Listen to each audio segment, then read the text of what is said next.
56 के बाद 57 की क्रांति और उसके पहले भारत की स्थिति देखिए कि भारत गुलामी की जंजीरों में जकड़ा हुआ था और तमाम तरह के पूरा समाज विसंकलित हो चुका था। जिस दौर में ये थे छुआछूत, बाह्यडंबर और तमाम सारी गतिविधियां ऐसी थी, अंधविश्वासों में पूरा भारतीय समाज जकड़ा था।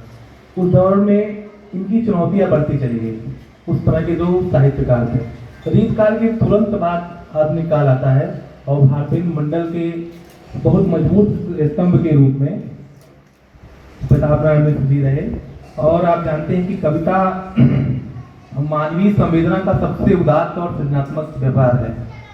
जैसे जैसे हम साहित्य में प्रवेश करते हैं उसका दायित्व भी बढ़ता जाता है, जो भी साहित्यकार होता है। और हमें बात करनी है आप लोगों के बीच में प्रताप नारायण मिश्र की कविताओं में सामाजिकता, क्या क्या समस्याएं रही उस दौर में और उन्होंने अपनी लेखनी किन किन कविताओं को लेकर के क्या क्या माध्यम बनाए उस पर। क्योंकि समयाभाव है तो मैं अपनी बातें बहुत कम शब्दों में ही कहूँगा। उन्होंने जो लिखा उसको मैं आप लोगों के बीच में रखता हूँ, कहीं त्रुटि हो तो क्षमा करिएगा।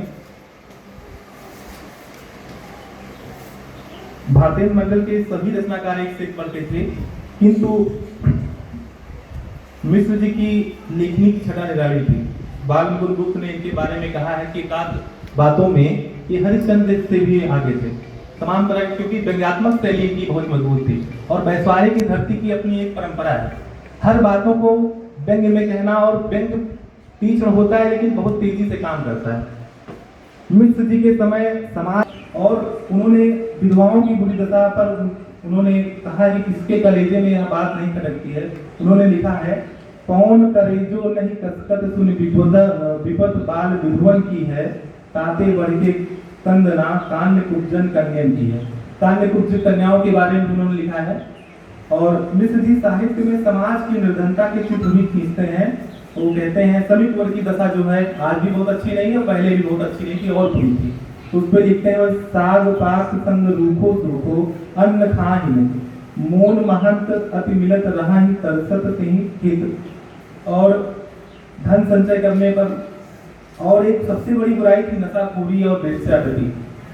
वेश्यावृत्ति की रूप इतनी विकट धारण कर चुकी थी कि कानपुर महात्मा में उन्होंने लिखा है, वो परंपरा इतनी खराब थी। वो समाज में मदिरा, अफीम, गांजा, नशाखोरी का पर्दाफाश करते हैं और लिखते हैं, बिछे गलीचा ई मजलिस मां खोपड़ी पासे हाथ मिलाए, फटफट कोई बोतल खोले कटकट को हार चबाए, खाए अभिमन के कोर गोटा उधरे और रह जाए।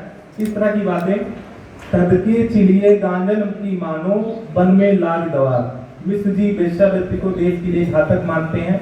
वे अपने समय में वेश्यावृत्ति के समय वृद्धि के लेकर के रचना लिखते हैं, समय के फल। वे मानते हैं कि वेश्याओं के यहाँ लोक लाज के मारे लोग जाते थे, लेकिन आजकल वेश्या के यहाँ जाना अमीरी और जिंदा दिली कहलाती।